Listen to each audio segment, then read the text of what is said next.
Bonjour tout le monde, c'est Stéphane Couchou pour un nouveau tuto. Aujourd'hui, je vais faire un petit tuto super simple, mais qui va rendre service à beaucoup de monde. C'est comment enlever l'effet fisheye d'une GoPro. Donc, si vous voulez faire des prods du style avec des drones, où vous embarquez juste une GoPro dessus, et que vous voulez que ça se fonde dans une prod vidéo, que ça passe inaperçu quand on filme avec un 5D à côté, ou voilà, on va essayer d'enlever cet effet fisheye. C'est très très simple, hein, il y a qu'un effet ajouté. Et puis on va voir que ça peut bien fonctionner.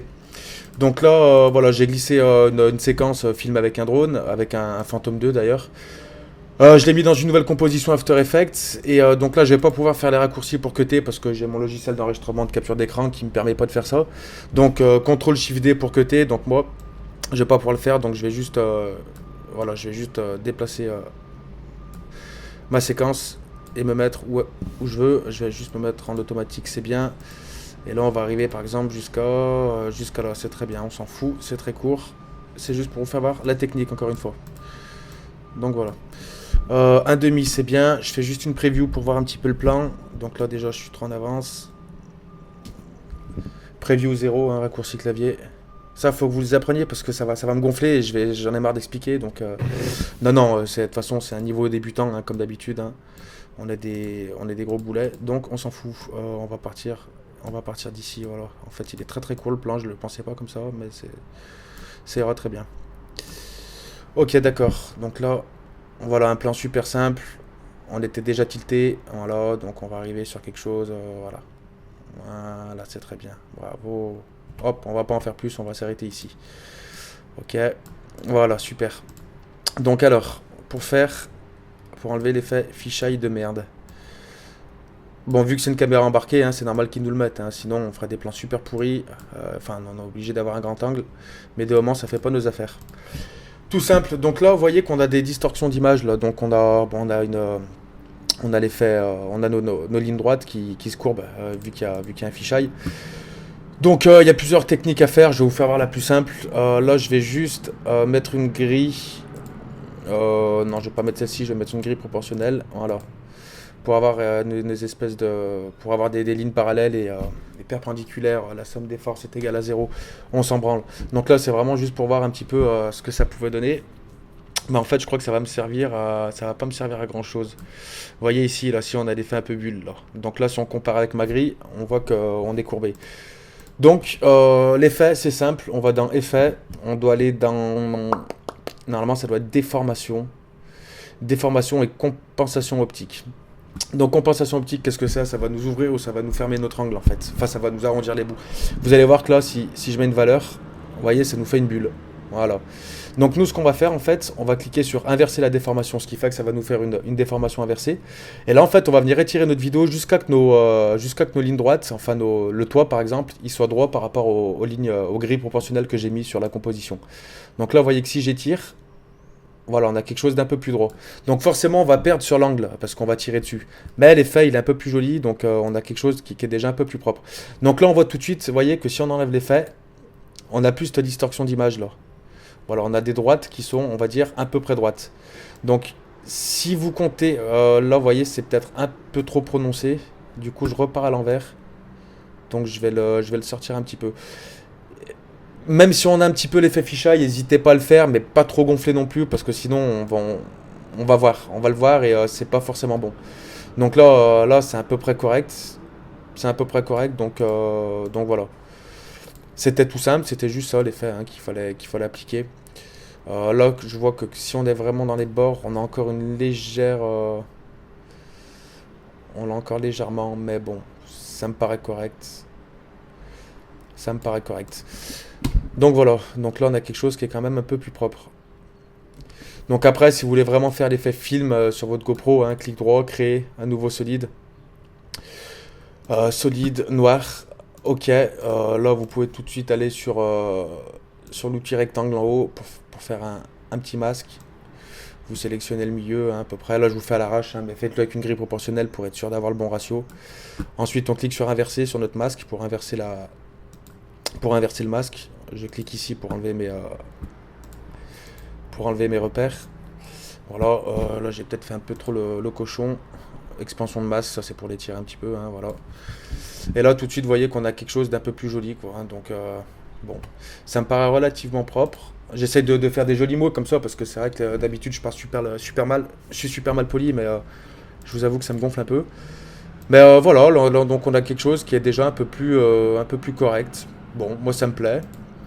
Là, vous voyez, je suis encore un petit peu déformé. On pourrait la tirer encore un petit peu, mais bon, voilà. Si on enlève l'effet, vous voyez que tout de suite, on n'a pas la même chose, hein.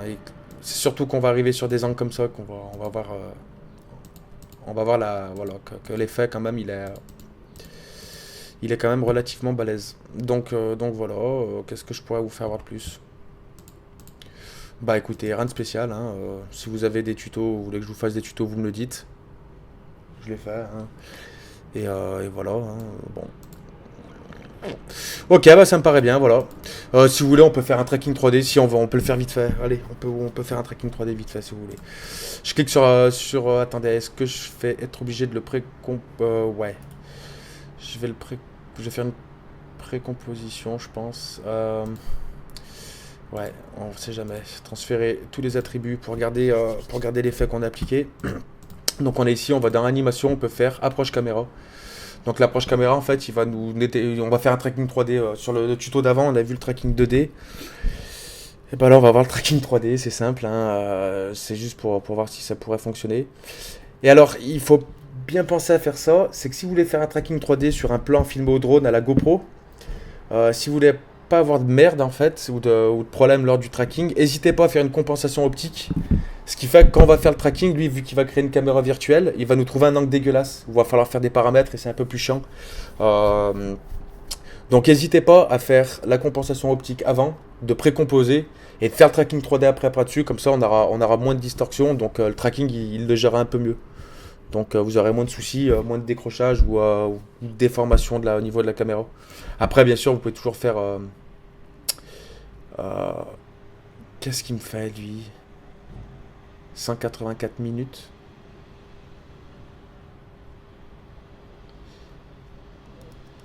Hmm. Je crois savoir pourquoi. Je crois savoir pourquoi. Putain, je suis bête. Oh là là, mon dieu, qu'est-ce que je suis con. Pourquoi il veut me le faire sur toute la longueur? Attendez, je vais juste voir un truc. Ouais, c'est peut-être un petit peu normal. Voilà, ok. Lui, je le supprime. Je reprends celui-ci. Effet, il me l'a pris en dernier effet que j'ai mis. Et là, faites voir sur combien de frames il va me le prendre. Normalement, ça devrait être bon. 197, ouais, c'est bon. On va attendre un petit peu, j'avancerai la vidéo hein, pour pas vous ennuyer. Et moi, du temps, hein, je fais mes petites occupations.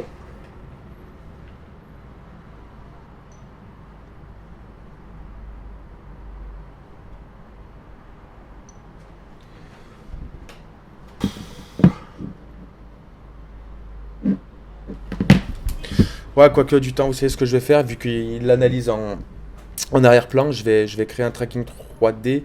Est-ce que je vous fais un texte en 3D ou un texte en 2D? Je vais vous faire un texte en 2D, comme ça, ceux qui n'ont pas Element 3D, le plugin pour créer des textes 3D, des objets 3D, des choses comme ça. Vous y retrouvez un petit peu. Donc là, créer un texte. On va marquer super, parce que c'est super. Donc voilà, on a notre texte, il est ici. Je le mets en gros, on va juste lui mettre une bordure en noir pour qu'il se différencie un petit peu voilà, du reste. Voilà. Et ça, c'est super.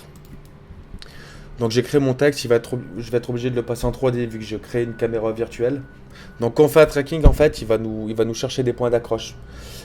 Donc par rapport à ces points d'accroche, on peut faire souvent des réglages. On peut faire des réglages par rapport au contraste, à la luminosité, à plein de choses. Mais bon, laissez comme ça, c'est très bien. Puis en plus, là, j'utilise le tracker 3D qui est d'origine sur After Effects CS6. Mais il y a Camera Tracker, il y a Boujou, il y en a plein. Enfin, il y en a plein. Il y a Mocha aussi, qu'on avait vu sur le tuto d'avant. Là, en fait, ce qui va se passer, c'est que là, j'ai créé un texte en 2D, un texte normal. Je vais le passer en mode 3D parce que notre tracking 3D va nous créer une caméra virtuelle. Donc, une caméra virtuelle pour qu'il affecte les éléments, il faut que ce soit des éléments qui soient en 3D.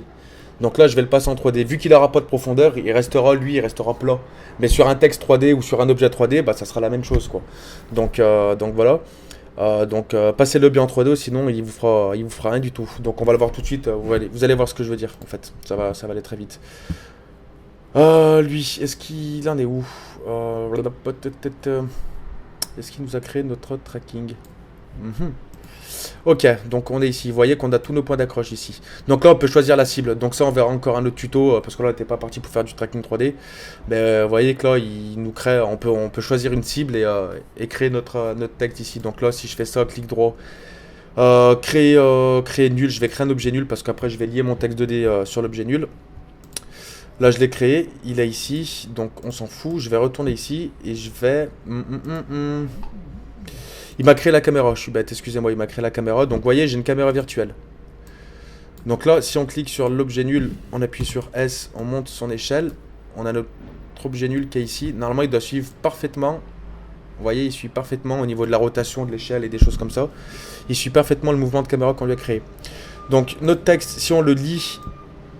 Si on le parente avec l'objet nul, normalement, dans la logique des choses, il devrait le prendre. Là, il va pas le prendre. Pourquoi? Parce que je ne l'ai pas passé en 3D.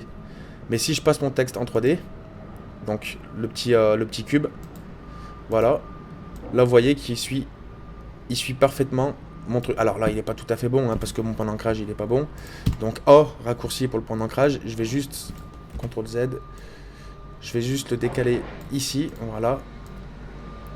Et là, normalement, vous voyez, il suit parfaitement mon mouvement de caméra. Donc, je vais le centrer un petit peu. Je vais appuyer sur R pour les rotations. Et, oula, oui, il y a un truc que j'avais pas pensé. C'est que mon point d'ancrage, il faut vraiment que je lui colle au milieu, par contre. Reviens ici. Qu'est-ce que tu me fais, jeune cul? Pourquoi il m'emmerde? Pourquoi il m'emmerde, celui-ci? Voilà, je vais le mettre. Je vais bien lui caler sur la tronche. Et là, si je fais ma rotation... Ah oui, bah forcément, il ne l'a pas trouvé. Autant pour moi, désolé les amis. Et là, on va le redescendre. Voilà. Ok, c'est pas mal. C'est pas mal. Je vais juste voir s'il n'y a pas des points de décrochage. Mais normalement, non. Ok, il est bon. Il est bon. Donc là, si je monte l'échelle, hein, vous allez voir que... Voilà. Ensuite, je vais juste le monter un petit peu. Normalement, là, vous voyez que... Voilà. Voilà, on peut vraiment tout faire, donc c'est ça qui est bien. Et, mais on va faire un tuto dédié au tracking 3D, comme ça, tout le monde sera content. Là, si normalement, je dois passer presque dedans. Vous voyez, on peut encore le monter. Vous voyez, je peux passer dedans. On peut vraiment tout faire, hein. Si je veux passer dans le P, je peux aussi, le point d'ancrage, je peux aussi me le ramener vers moi. Mais bon, voilà, je peux le ramener ici. Donc là, on va rentrer dans le P. Mais il est pas assez bien. Le tracking, il est pas... Non. Il est pas top, ce tracking. Mais bon, c'était pour vous faire voir la technique. Donc voilà, quoi. On peut vraiment tout faire. Cool. Cool, cool, cool, cool, cool. S pour l'échelle, je baisse juste un petit peu, voilà. Et bien sûr, il faut que je le passe sous mon solide, mais mon crop 16/9 pour pas qu'on le voie. Donc voilà, petit tuto simple pour la distorsion d'image, donc pour la compensation optique. Si j'ai oublié de vous faire voir quelque chose. Ouais, mais comment ça se fait quand ta caméra elle bouge, ton texte, tout le reste, il y a du flou de mouvement. Et ton texte, lui, il n'a pas du tout de mouvement. Donc oui, il faut le rajouter. Excusez-moi, on n'était pas parti pour faire ça. Full mouvement, j'active ici le petit point avec le flou qu'il y a derrière, le flou de bouger. Voilà, je l'active. Et n'oubliez pas de l'activer sur le calque que vous souhaitez. Donc là, c'est mon texte, donc l'active. Et vous voyez que là, regardez, il va prendre un flou de mouvement en fonction de la caméra. Plus le tracking va aller vite, plus il va lui mettre du flou de mouvement. Donc voilà, et ça, on peut faire des réglages. Mais moi, j'aime pas bien utiliser celui-ci. J'ai un autre plugin que j'utilise, donc... je vous le mettrai de toute façon sur je vous le mettrai sur le tuto qui est dédié au tracking. Donc voilà, donc là vous voyez c'est super quoi. Voilà. Et aussi on peut rajouter les ombres, enfin tous les trucs comme ça. Bref. Salut, ciao.